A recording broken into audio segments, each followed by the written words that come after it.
Bismillahirrahmanirrahim. Assalamualaikum warahmatullahi wabarakatuh. Alhamdulillahirabbil alamin. Assalatu wassalamu ala asyrafil anbiya'i wal mursalin wa ala alihi wa ashabihi rasulillahi ajmain. Subhanaka la ilma lana illa ma 'allamtana innaka antal alimul hakim. Rabbi israh li sadri wa yassir li amri wahlul 'uqdatam min lisani yafqahu qawli, amma ba'd.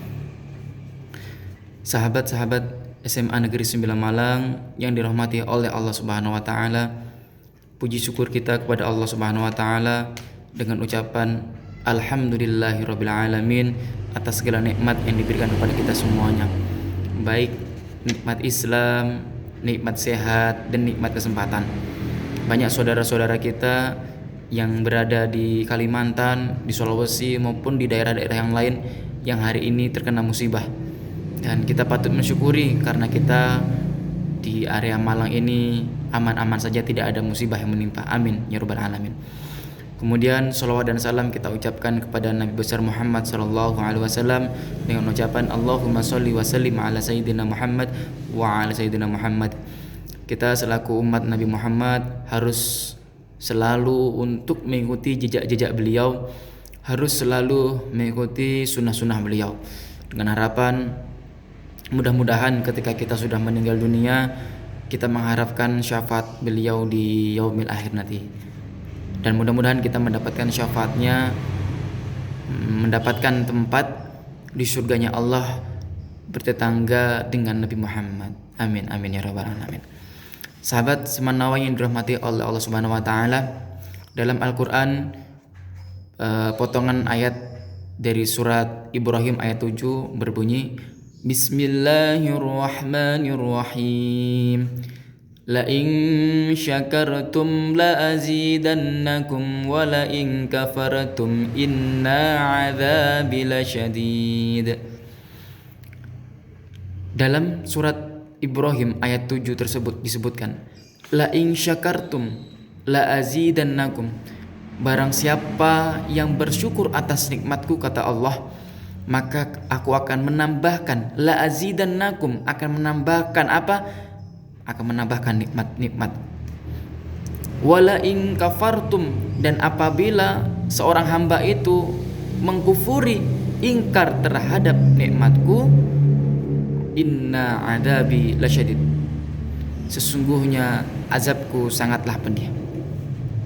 Dari potongan ayat 7 surat Ibrahim ini menandakan bahwasanya ketika kita selalu mensyukuri atas nikmat yang diberikan Allah, ya, mensyukuri atas semua nikmat yang diberikan Allah kepada diri kita, maka Allah akan selalu menambahkan nikmat itu. Ya, perlu diketahui, perlu kita pahami bersama bahwasanya yang namanya nikmat itu tidak hanya nikmat dari segi materi, nikmat sehat, nikmat kesempatan, ini semuanya nikmat yang jarang kita sadari sekarang ini.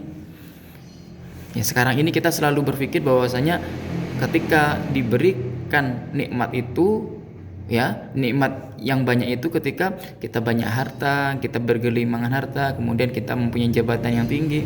Bukan itu sebenarnya nikmat. Akan tapi nikmat yang paling besar sesungguhnya itu adalah ketika kita menganut agama Islam. Inilah nikmat yang paling besar. Nikmat yang kedua yang paling besar yaitu adalah nikmat sehat.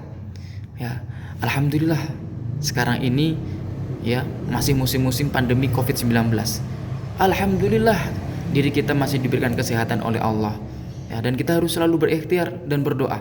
Mudah-mudahan diri kita, keluarga kita tidak sampai terkena dari virus Covid-19 ini. Nikmat kesempatan, ya, kita harus bersyukur juga. Alhamdulillah sekarang ini kita diberikan kesempatan masih bisa belajar. Ya, kita lihat saudara-saudara kita sekarang ini yang berada di Kalimantan sedang kebanjiran. Bagaimana mereka belajarnya? Ya, meskipun belajarnya secara daring di rumah, tapi mereka tidak bisa belajar. Bagaimana bisa belajar? Sekolahnya, rumahnya kebanjiran, terendam air. Bisa jadi mungkin jaringan ataupun listrik juga mati. Maka kita harus mensyukuri itu semuanya. Nah, sahabat-sahabat siswa-siswiku SMA Negeri 9 Malang yang dirahmati oleh Allah Subhanahu wa taala. Dalam surat Al-Baqarah ayat 155 sampai 156 disebutkan, Bismillahirrahmanirrahim.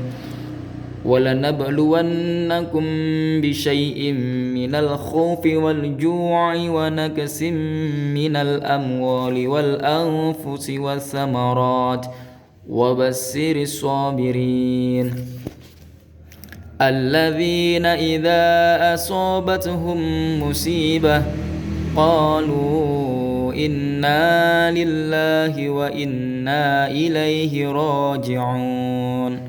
Shadaqallahul adzim. Yang artinya, dan kami pasti menguji kamu dengan sedikit ketakutan.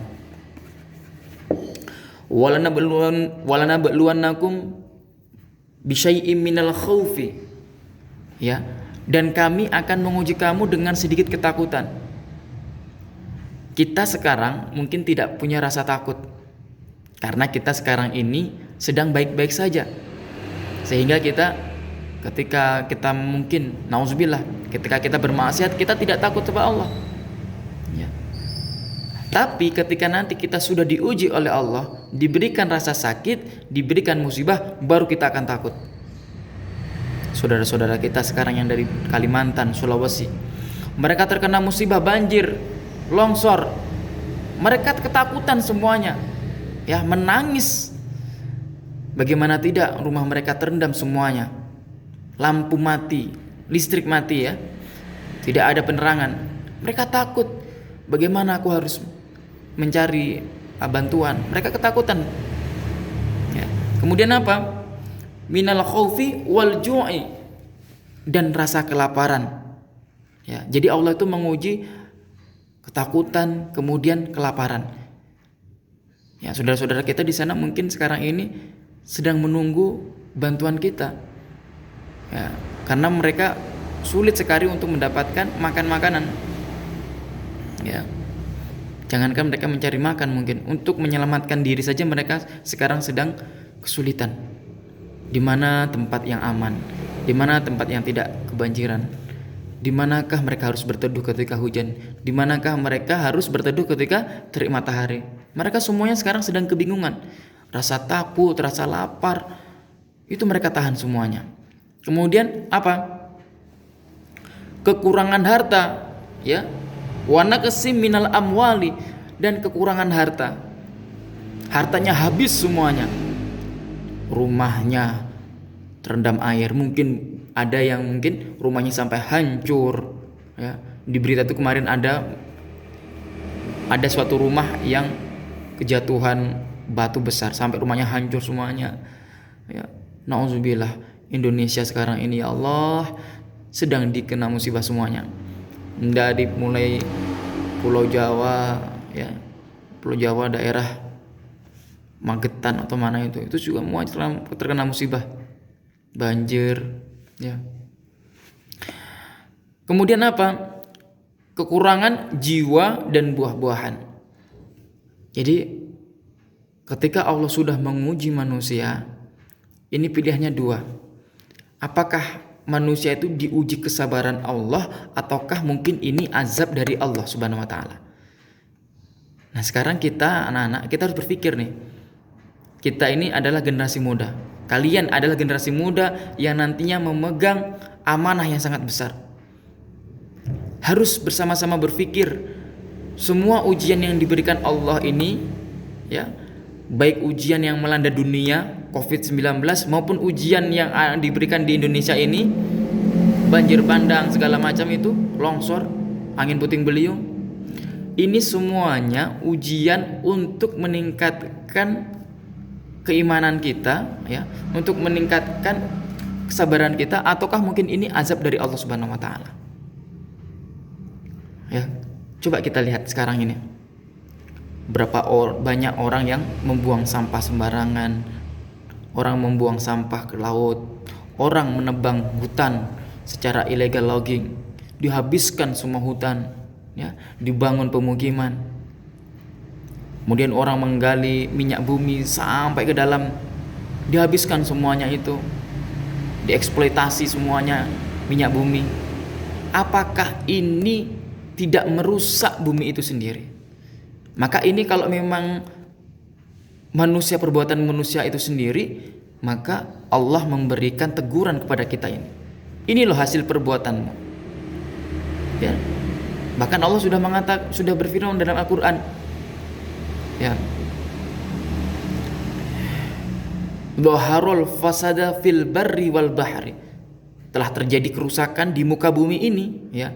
Fil barri, di darat, wal bahri, di laut, bima kasabat aydin nas. Itu disebabkan dari ulah tangan dari manusia itu sendiri.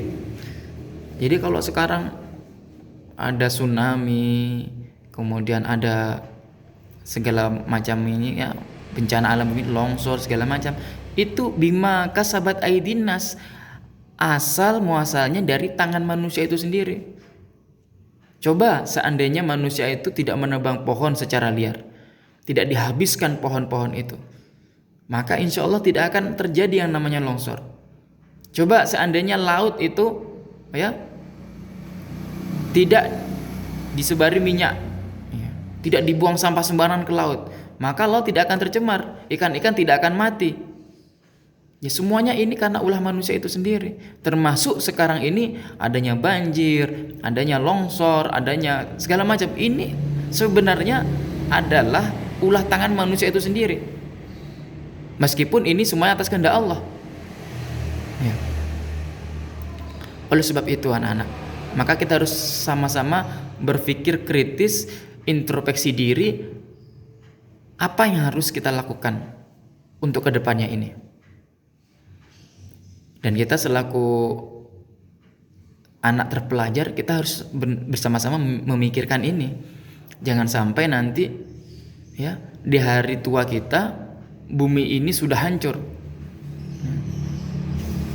Kita harus sama-sama berpikir.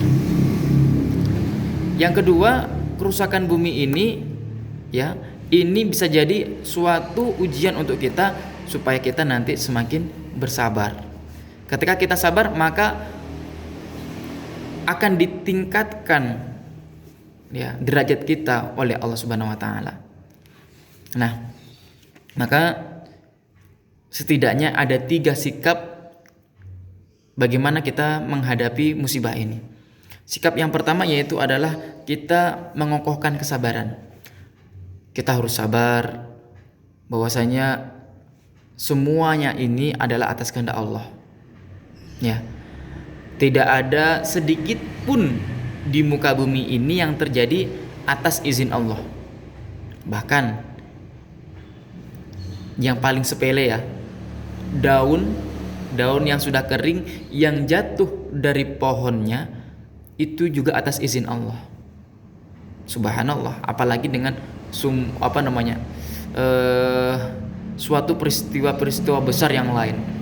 Adanya COVID-19, adanya longsor, adanya kebanjiran, adanya gempa bumi, adanya angin puting beliung dan lain sebagainya. Ini semua atas izin Allah, tidak terlepas atas izin Allah. Maka kita harus bersabar. Dan selain kita bersabar, kita harus sama-sama memohon ampun kepada Allah, kita meminta pertolongan kepada Allah. Mudah-mudahan kita diberikan kesabaran, kita diberikan kekuatan. Ya. Yang kedua, apa yang harus kita lakukan yaitu adalah menolong orang yang tertimpa musibah. Nah, orang yang tertimpa musibah ini mereka membutuhkan bantuan kita. Bantuan kita itu tidak dihitung berapa banyaknya, akan tapi Allah melihat kita itu seberapa simpatinya kita terhadap saudara-saudara kita. Ya, saudara-saudara kita baik muslim maupun non muslim kalau sudah seperti ini itu tidak pandang bulu.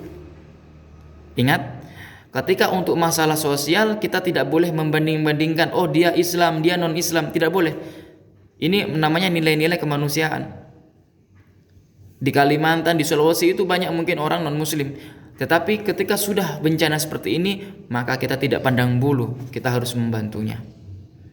Nah, membantunya sekarang banyak cara ya. Di Instagram itu juga sudah banyak bantuan untuk musibah di Kalimantan, ya, bantuan apa, lihat JNE pun kemarin, JNE itu memberikan link atau alamat rekening untuk bantuan di Kalimantan dan Sulawesi.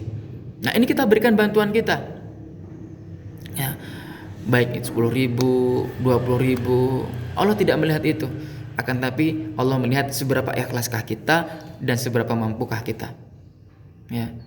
Orang sodakoh 10.000 itu lebih baik dibandingkan 10.000 orang miskin sodakoh 10.000 itu lebih baik dibandingkan orang kaya raya punya mobil banyak yang sodakohnya 1 juta, ya. Jadi 1 juta sama 10.000 itu lebih baik 10.000 itu, jika 10.000 ini yang memberikan orang, mungkin orang miskin.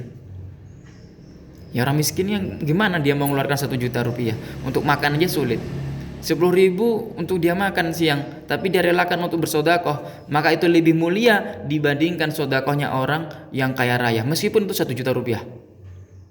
Wow, 1 juta kan banyak, tapi orangnya kaya raya, ya. Untuk uang jajannya aja satu hari sampai 500.000 lebih. Nah, ini berarti lebih mulia yang 10.000 tadi itu. Sekali lagi, untuk sodakoh jangan melihat berapa besarnya. Akan tetapi jika kita mampu, lebih baik kita sodakoh yang banyak, yang besar nominalnya. Kenapa? Karena sesungguhnya harta yang asli, ya, sebenar-benarnya harta kita yang akan kita bawa mati, yaitu adalah harta yang kita sodakohkan.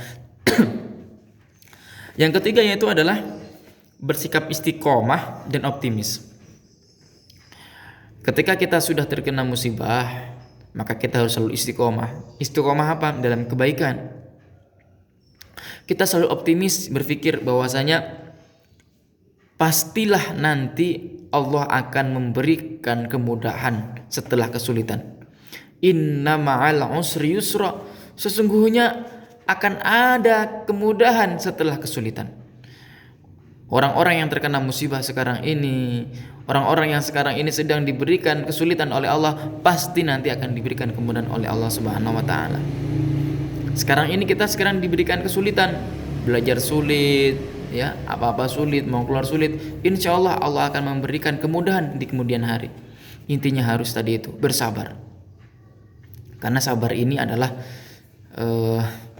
tidak ada batasnya. Orang yang bersabar itu tidak ada batasnya. Sabar ini mudah diucapkan tapi sulit sekali dilaksanakan. Nah, maka kita harus bersama-sama, wa ta'awanu 'alal birri wat taqwa, ya. Maka kita harus tolong menolong dalam keimanan dan ketakwaan, dalam kebaikan dan ketakwaan. Sahabat-sahabat, siswa-siswi Pak Hamim SMA Negeri 9 Malang yang dirahmati Allah Subhanahu wa taala. Kembali lagi kepada kita, ya. Bagaimana kita harus menyikapi musibah-musibah pada saat ini. Kita harus sama-sama berpikir kritis, kita harus bersama-sama berintrospeksi diri. Apakah musibah-musibah ini merupakan ujian dari Allah ataukah merupakan azab dari Allah Subhanahu wa taala? Ya. Banyak sekarang ini ulama-ulama kita, para alim ulama yang diambil oleh Allah Subhanahu wa taala, sudah dipanggil oleh Allah Subhanahu wa taala. Maka inilah sesungguhnya kiamat kecil itu. Ya. Kiamat kecil yaitu ketika para alim ulama, para kiai sudah dipanggil oleh Allah Subhanahu wa taala. Ya. Kata seorang ulama mengatakan, satu ulama yang meninggal dunia itu lebih baik dibandingkan 1000 orang yang tidak berilmu.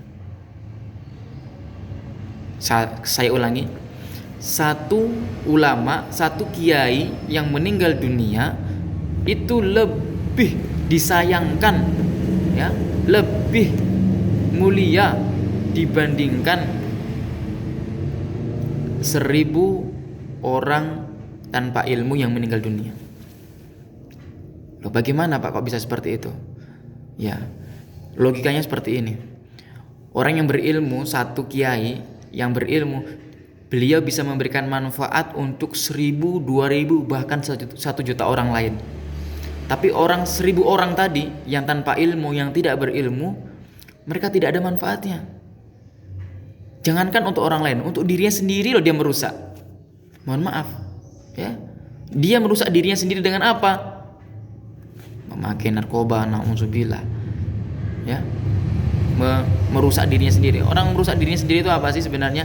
Ketika dia melakukan sesuatu hal yang itu merugikan untuk dirinya sendiri. Nah, anakku, Pak Hamim ingatkan. Ini Pak Hamim bukan menggurui, akan tapi Pak Hamim mengingatkan untuk diri Pak Hamim dan untuk kalian semuanya. Ayo, mulai sekarang kita kurangi yang namanya game online.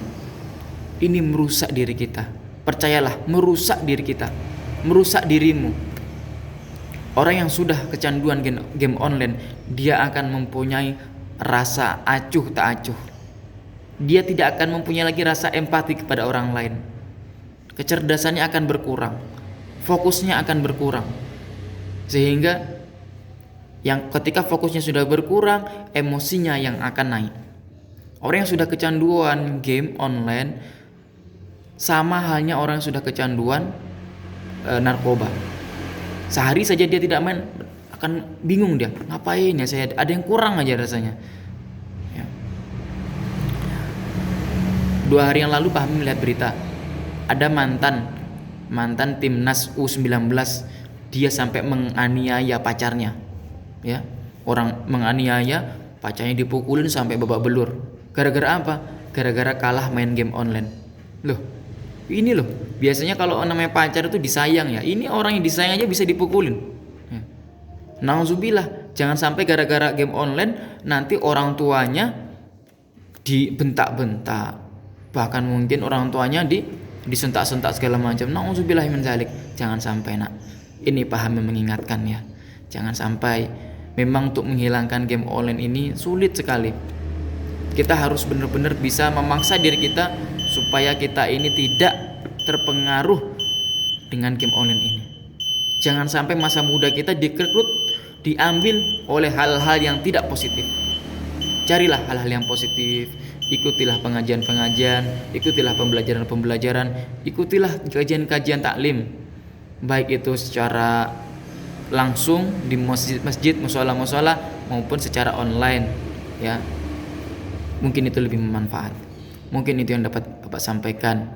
Mudah-mudahan ada manfaatnya bagi diri kita, terutama buat diri Pak Hamim dan juga buat kalian semuanya. Amin amin ya rabbal alamin. Terakhir, saya minta fadilah, minta pahala suratul Fatihahnya, yang mana untuk kesembuhan suami dari Ibu Ambar, ya, Bapak Parlan yang sedang sakit stroke, hari ini masuk rumah sakit. Mudah-mudahan beliau segera diberikan kesembuhan. Dan juga untuk Bapak Ibu guru kita semuanya di SMA Negeri 9 Malang, untuk orang tua kita semuanya, terkhususlah semuanya untuk keluarga besar Civitas Akademika SMA Negeri 9 Malang yang sedang sakit, mudah-mudahan segera diangkat sakitnya, mudah-mudahan segera diberikan kesembuhan oleh Allah Subhanahu wa taala.